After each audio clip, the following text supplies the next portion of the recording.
Hello Scorpio, Sun, Moon, Rising, and Venus signs. Kamusta kayo? Sana po nasa mabuti kayong kalagayan. Welcome back po sa Star Tarot. Kung bago kayo rito, welcome din kayo. Thank you sa inyong support. I truly appreciate it. God bless you all, Scorpio. Pauna mensahe po ninyo, verse. Ayan, so sabi dito, universal energy brings you opportunity and possibility. So, maaaring merong mga kayo dito, bagong oportunidad, no? Napaparating sa buhay ninyo. Maaaring ito yung pagmumulan ninyo ng mga bagong endeavor, bagong projects, bagong enterprise, maaaring ganon, no? Yung mga opportunities nito. Possible din ang iba sa inyo siguro may give birth to a new baby, no? Maaaring merong mga anak sa inyo or baka merong kung hindi kayo manganganak, baka yung person ninyo or baka kamag-anak ninyo, mga mahal ninyo sa buhay, maaaring ganon, no? What else? We have wish. Wow, napakaganda. Na-excite ako bigla, no, Scorpio. Your heart's desire is ready to come true. Ayan, so parang anytime soon, no, ibababa na yan ng Divine Universe na wish ninyo at ibibigay na sa'yo. It will unfold, no, right before your eyes. So, napakaganda. We have plane. A journey is indicated either physically or metaphorically.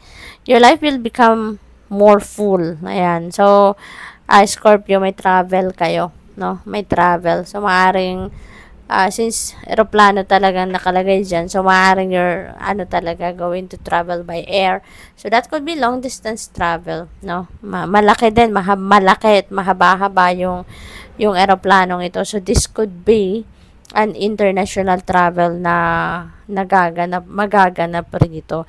So, it's either physical travel or baka ang iba sa inyo mental travel. Siguro, napakalalim, no, ng nararating ng isip ninyo dito sa mental travel na ito, Scorpio. What else? We have transformation. Reach out for the power and strength to make changes, enrich your life, and become the person you want to be. Personal transformation, Scorpio. Definitely. Meron kayong mga babaguhin sa sarili ninyo. Meron kayong mga babaguhin baka perspective, ideas, plans, no? At saka maaari din at meron kayong babaguhin din ng mga siguro about sa sarili ninyo, baka attitude ninyo, 'di ba?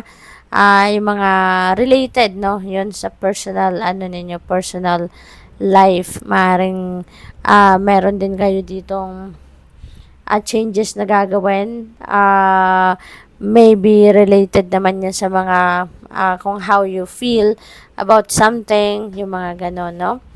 So, tingnan natin kung ano pa ang mga mensahe para sa'yo.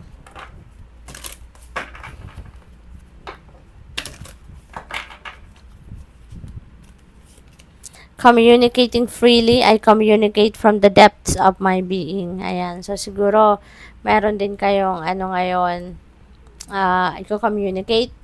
Finally, maglalakas ng loob na kayo ngayon na mag-express ng sarili ninyo, mag-express ng mga saloobin ninyo. Kasi maybe in the past, no, it's either natatakot kayo or nasa-shy kayo, no, na nasa-shy kayo na mag-express ng sarili ninyo.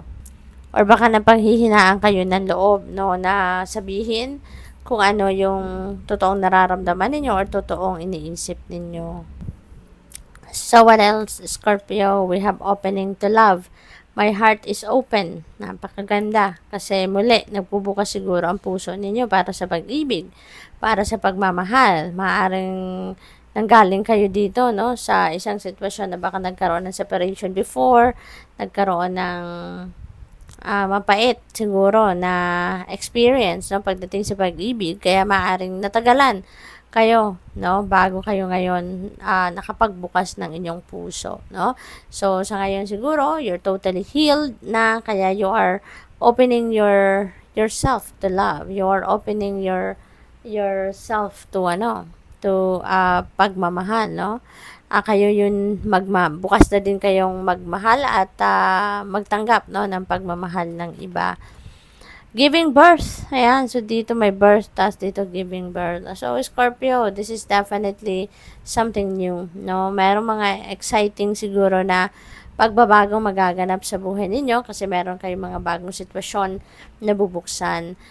Siguro literal din, no? Na merong mga anak talaga dito, no? Maybe you are welcoming a new baby sa pamilya, or maaari talaga na this is, you are giving birth to a new project, a new enterprise, no? You're giving birth to a new business, no? A new idea, mga ganon. Nakakatawa, oh, magkakamag-anak sila, starting fresh. So definitely, something new, no, is up for you. There is a wonderful new beginning, no, that is blossoming in my life, no. Yun ang yung affirmation dito. So definitely, Scorpio, marami kayong plano na gagawin nyo na sa ngayon, or sisimulan nyo na, no, ang pag-roll out ng dice, kung baga. So, good luck sa'yo, no? Maraming new beginning energies kayo rito, Scorpio. So, this is very exciting. Punong-puno kayo ng pagbabago. Well, totoo, 2025, no, is all about transition, no? It's all about transformation. Kaya ito, kitang-kita sa mga energies na to, no, na yung yung 2025 talaga ay nandito na. Talagang feel ninyo ito. So, what else? We have protection. Yan. Huwag kang mag-alala, no? Ano man ang sitwasyon ninyo or ano man ang ganap sa buhay ninyo, you're divinely protected. Okay? So, you have nothing to worry about. You have nothing to fear.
You have nothing to fear, no? Kasi divinely guided kayo. Kaya wag kayong mag-alala. What else? We have wonders. Ayan. So, maraming magagandang pangyayari ang magaganap sa buhay ninyo. This could be miracles, no? Unfolding right here, Scorpio. Wondrous events are coming your way. So, talagang this is going to be an exciting period, no? Sa buhay ninyo. Dahil marami ang paparating na magagandang balita, magagandang pangyayari, magagandang sitwasyon. We have abundance. Ayan, isa na to sa magagandang pangyayari sa buhay ninyo, that you are going to experience abundance and prosperity. So, yung abundance na to, hindi lang ito love, no? Hindi lang ito love, kundi pera din, no? So, napakaganda. Napakaganda ng buwan na to para sa'yo. We have relaxation. Ayan. So, sarap. Masarap na magkakaroon kayo ng time para mag-relax, no? So, siguro you're really going to, give yourself time para makapag-relax kayo, no? Ibibigay nyo na to sa sarili ninyo. Maaring matagal na tong panawagan sa inyo, and finally, you're going to make time na para kayo ay makapag-relax naman, ano? So, good luck, Scorpio. Thank you for watching. Love and light. Namaste.